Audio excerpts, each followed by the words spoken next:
Welcome back to episode of car talk. हमारे viewer हैं अब्दुल्ला शफीक साहब।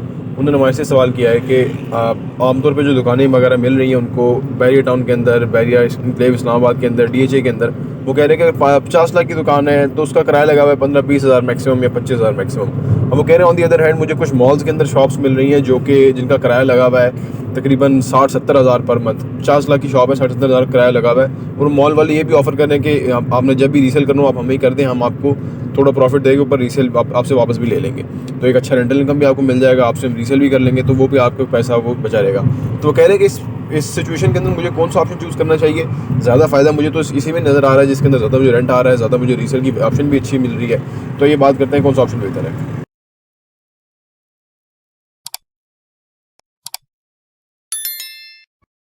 बिस्मिल्लाहिर्रहमानिर्रहीम, अस्सलाम वालेकुम रहमतुल्लाहि व बरकातहू। देखिए जी, अगर आप मुझे 50 लाख रुपए, वैसे मैं काम नहीं करता ये वाला, मैं आपको बताता हूँ। अगर आप मुझे 50 लाख रुपया देना, मैं आपको महीने का 1 लाख रुपया दे सकता हूँ, ठीक है।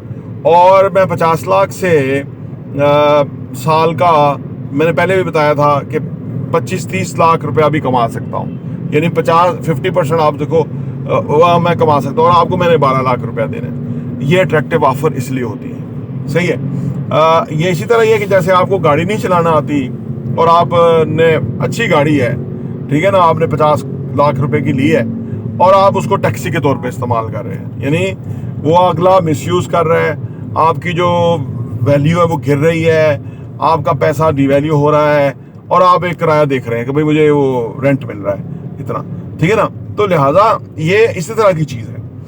आप एक बात याद रखें, जो असल में मामला क्या है, मामला ये नहीं है कि एक जगह पे किराया, जैसे फर्ज करें हमने आपको एक दुकान बताई जी 50 लाख रुपए की दुकान है, किराया आ रहा है 19 हज़ार रुपया फॉर एग्जाम्पल। अब वो 0.5% किराया नहीं है, 0.4% है फॉर एग्जाम्पल। अब अनहेल्दी रेंट है, 1 साल का मुआहदा हुआ है, 2 महीने हुए हैं और 10 महीने के बाद वो मुआहदा रीनिगोशिएट होगा। आप अगर उनको कहें जी मैं तो किराया 0.5% लूंगा, 25 हज़ार पे लूंगा या 30 हज़ार पे लूंगा, अगर आप दे सकते हैं तो ठीक है, नहीं तो फिर मेरे पास कस्टमर है, मैं उसको दे देता हूँ, ठीक है। वो आप निगोशिएट कर सकते हैं क्योंकि बैरिया टाउन के अंदर प्रॉपर्टी है, उसके आप मालिक हैं, वो आराम से उसको जो भी कॉन्ट्रैक्ट है उसको वो ओन करेगा और वो उस तरह से होगा, ठीक है ना। अब आप कहेंगे कि यहाँ तो फिर 30 हज़ार हो रहा है, 25-30 हज़ार किराया होता है, वहां 60 हज़ार हो रहा है, वहां आपकी ओनरशिप नहीं है। मेरी बात समझ रहे हैं, आपकी ओनरशिप नहीं है वहां पे, चाहे अगला फरिश्ता ही हो, आपका सगा भाई हो, आपकी ओनरशिप नहीं है। पैसा उसकी जेब में है, आपकी जेब में नहीं है पैसा, ठीक है ना। आपके पास किसी और मॉडल पे वो साइन सुन करा लेंगे आपसे, वो किसी और टर्म एंड कंडीशन के ऊपर आपसे पैसा ले रहे हैं। देखिए ये बहुत आजकल चल रहा है। बैंक तो कर्जा, देखो ना, बैंक जो पैसा दे रहे हैं वो 20% दे रहे हैं, ये लोग तो उससे भी ज्यादा दे रहे हैं, सही है। लेकिन ये बैंक तो नहीं है ना, बैंक की तो एक सर्टेन क्रेडिबिलिटी है। वो आप सोचिए, स्टेट बैंक के पास उसका काफी सारा पैसा होता है, वो उसको बैक करती है स्टेट बैंक, आपका पैसा चला गया तो। लेकिन यहाँ आप कोई बैक नहीं कर रहा, वो आपको चिकनी चिपटी बातें बता रहे हैं। आगे बच्चे बच्चियां हैं जो कि आपको फोन करती हैं, जी हम तो ये दे रहे हैं, हम तो वो दे रहे हैं, वो दे भी देंगे, लेकिन एक ना एक दिन आपको पता होगा कि ये तो बड़ा स्कैम हो गया, सही है। और आप फर्ज करें, मैं नहीं कहता कि 100% स्कैम होता है, मैं कहता हूँ 100 में 1% भी स्कैम होता है। तो अभी गुलबर्ग में हुआ है 15 रुपए का स्कैम, तो अगर 1% भी होता है और वो 1% आप ही हुए, तो आप सोचो कि आपने क्या खटा। और इन्वेस्टमेंट का जो बुनियादी असूल है, यानी इन्वेस्टमेंट की जो बाइबल है, उसका जो सबसे बड़ा असूल है वो ये है, नेवर लूज योर मनी, ठीक है। तो अगर फर्ज करो मैं या मेरे और बंदे, मेरे जैसे लोग बैठे हुए हैं, वो आपको कहते हैं जी आप मुझे 50 लाख रुपया दे दें, मैं आपको लाख रुपया महीना देते जाऊंगा, तो वो उनको तो फिर भी उनको सूट करता है। इसमें वो कहते हैं कि अगर फॉर एग्जांपल 50 लाख रुपए मैंने उनको दे दिया, उन्होंने मुझे लाख रुपए पर महीना दे दिया, 1 साल के अंदर 12 लाख दे दिया मुझे उसमें से, अगर कहते हैं कि मेरे पैसों में से दे रहे तो 12 लाख दे दिया, फिर उन्होंने ऑप्शन को ये भी दिया कि आप हमें बाद में रीसेल कर दें, हम आपको 5% 10% ऊपर देकर पैसे, हम आपसे वापस आपको पैसे दे देंगे, आपसे वापस चीज ले लेंगे। नहीं तो ये कैसे होता है? वो 5% देखे ना, अगर 50 लाख रुपया है उसका 5% क्या होगा, मतलब टोटल 55 लाख या 60 लाख बन जाएगा अगर रीसेल वैसे जब वो ऑफर कर रहे हैं उनको। तो फिर भी 12 लाख वो दिया, 5 लाख ये दे दिया, तो 17 हो गया। 17 कितना हो गया, 36 हो गया, ठीक है ना। वो 1 साल में कमा सकते हैं, उधर 2 साल में कमा रहे हैं। असल में बात यह है कि वो खिलाड़ी हैं, उन्होंने आपके पैसे से असासे खरीद के अपने नाम पे ऊपर डाल लेने हैं, ठीक है। और आपको उन्होंने मैनेज करना है।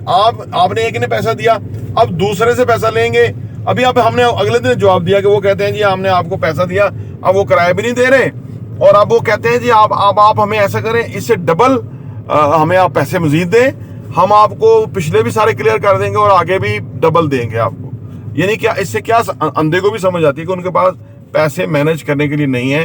अब वो अगेन कहते हैं आप दोबारा फंसे और उसमें से हम आपको भी कुछ दे के, और वो यानी इतना खुला खुला फ्रॉड है ना। ये होना तो ये चाहिए ना कि वो तो रुकावट आनी नहीं चाहिए थी, लेकिन मैंने आपको बताया कि मैंने पर्सनल कैपेसिटी के अंदर देखा है कि लोग किस तरह लोगों का पैसा लूट लेते हैं। और हमारी प्रोफेशनल से बात भी हुई थी जो कि ये इकोनॉमिक्स को समझते हैं सारा। हाँ। उन्होंने भी कहा था कि ये पॉसिबल भी नहीं है अगर ये किसी इकोनॉमी में पॉसिबल नहीं है, इकोनॉमिक्स में, लेकिन बहरहाल लोग कर रहे हैं। और लोग असल में देखिए हमारे ना, हम ये प्रॉपर्टी विजन टीवी पे इतनी सारी वीडियो बना रहे हैं और बड़ी इसी की प्रोफेशनल डिस्कशन है जो ऑन ग्राउंड है, और उसको हम सिंप्लीफाई करके लोगों को डिस्कस कर रहे होते हैं। उसका मकसद क्या है? उसका मकसद यह है कि लोग एजुकेट हो। लेकिन हमारे यहाँ जैसे आधी पाकिस्तानी अवाम गुर्बत की सतह से नीचे है, एजुकेटेड नहीं है ना। एजुकेटेड बंदा जो होगा वो कम से कम अगले की ये सारी जमा तफरीक समझ लेता है, ठीक है ना। जो नहीं समझते तो वो अच्छा, उसमें कोई बेवाएं औरतें भी होती हैं, कुछ ऐसी औरतें होती हैं जो किसी इन्फ्लुएंस में पैसा दे देती हैं। मैंने वो भी बताया था, गुलबर्ग में खातून ने फ़ोन किया जी हमारे साथ फ्रॉड हो गया, हम क्या करें। तो मैंने उन्हें कहा कि आप शहबाज शरीफ के उधर वज़ीर-ए-आज़म हाउस के बाहर चले जाएं या गुलबर्ग के दफ्तर के बाहर चली जाएं, 2-4 खवातीन ले जाएं, वहाँ शोर शराबा करें, वीडियो बनाएं, इनका मरसिया पड़े तो शायद इनको शर्म आ जाए। वैसे तो बेशर्म होते हैं ना ये तो इनको तो देखो, जो अल्लाह से नहीं डरता वो लोगों से क्या डरेगा। वो तो इंसान के अंदर खौफ खुदा होता है ना। ये तो सफाक लोग होते हैं ना, जैसे गले काटने वाले लोग जो होते हैं वो सफाक होते हैं, उन्हें फर्क ही नहीं पड़ता कि कोई मार गया हुआ। सफाकियत का वो लेवल होता है। तो ये जो पैसा लूटने वाले या इस तरह लोगों का पैसा सूद के नाम पे इकट्ठा करने वाले, ये सफाकियत पे मबनी होते हैं। इनका जो मतबा नजर है वो नहीं होता। लेकिन बहरहाल मैं अर्ज कर रहा हूँ ना कि ऐसे कई आसान शिकार इनके यहाँ फंस जाते हैं। वो आसान शिकारों के ना पैसे रोक देते हैं और उनको अपने लाले पड़ जाते हैं। उनको कहते हैं जी आपने लाख रुपया दिया था ना, अब आपने 20 लाख रुपया तो आपने ले चुके हो ना, अब आपका 80 रह गया ना बकाया, तो हम आपको दे देंगे, 6 महीने का चेक देंगे आप। अब 6 महीने के लिए उनको गोल कर दिया। अब वो कहते हैं चलो 6 महीने में मिल जाएगा पैसा, कोई बस पैसा फंसेगा नहीं। 6 महीने के बाद फिर 7 महीने, 8 महीने, फिर साल। वो मैंने बताया ना कि वो सॉफ्ट शिकार है। उन्हें पता है कि इनका कोई फौजी जर्नैल जानने वाला नहीं है, कोई ब्रिगेडियर नहीं है, कोई इसका पुलिस वाला नहीं है, कोई डीएसपी नहीं है, सही है, कोई इनका कोई गुंडा नहीं है, कोई इनका जगह नहीं है जानने वाला, तो लिहाजा उसको तो वो रगड़ ही देते हैं, ठीक है। और जिसका कोई जगह है, कोई फौजी है, कोई थाने पुलिस वाला है, कोई वकील है, कोई सहाफ़ी है, तो उसको वो सर यस्सर करके वो मैं जी दे देता हूँ, आप भेज दें, मैं वो उनको क्लियर कर देता हूँ, सही है। ये आगे ये ड्रामे और बदमाशियां, हरामजदगियां हैं आगे, लोग नहीं समझते। बात यह है कि ये जो शिकारी ने जो जाल लगाया होता है, आप कभी सोचिए ना कि ऐसे ऐसे परिंदे हैं कि जो किसी जाल में आ ही नहीं सकते। उनकी जो फुर्ती है, वो नरगोली नहीं जो आता वो उसमें वो जो चौकस ऑफ द ईयर है उससे भी ज्यादा 100 गुना ज्यादा फुर्ती उनकी परिंदों की है। लेकिन इसके बावजूद वो पिंजरे में फंस जाते हैं। क्यों? कि वो दाना चुगने के लिए आ जाते हैं, वो लालच में आ जाते हैं, सही है। और वो समझ रहे होते हैं कि यार तो ऐसे ही मैं फुर उड़ूंगा, लेकिन वो शिकारियों ने ऐसे जाल फिट किए होते हैं कि उनको समझ नहीं लगती।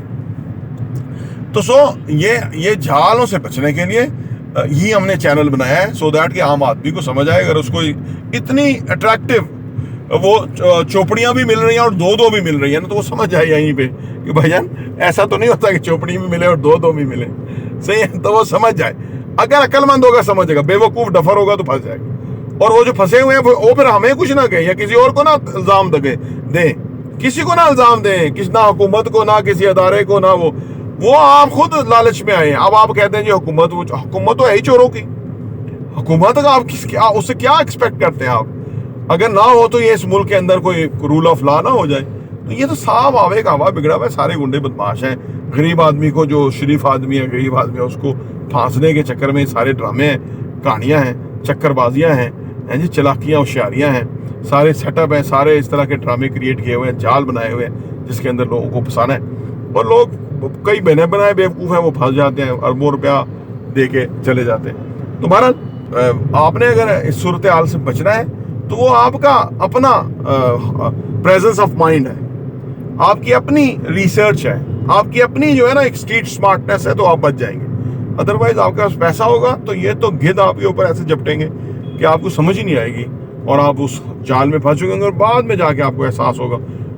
वो जो कहते हैं ना, टोनी रॉबिन्स कहता है कि कुछ लोग जिंदगी में जिंदगी के पानी में ऐसे बह रहे होते हैं, उन्हें पता ही नहीं, कोई मंजिल नहीं होती, और तब जाके उनकी आंखें खुलती हैं जब वो नियाग्रा फॉल से नीचे गिरने के करीब ही होते हैं, तो उन्हें आंखें खुल जाती है कि यार ये क्या हुआ हमारे साथ, हमें तो पता नहीं था। तो ये आम तौर पे जो इग्नोरेंस है, आप जहालत कह लीजिए इसको, या हाजिर दिमागी का ना होना, या कॉमन सेंस, सिक्स सेंस का ना होना, या ये जो इन सारी माशरे के जो अंदर पहली बुराइयां हैं, इनसे बचने के लिए एहतियात ना करना, बाअसूल इन्वेस्टमेंट या बाअसूल रवैया अख्तियार ना करना, ये सब उसके नुकसान है जो कि बंदा बाद में भुगतता रहता है। और फिर वो कहता है जी रियल स्टेट में लोग फ्रॉड हैं, और या किसी और शोबे में फ्रॉड हैं लोग, तो वो असल में लालच में खुद आया होता है। प्रॉपर्टी देखने का बहुत बहुत शुक्रिया।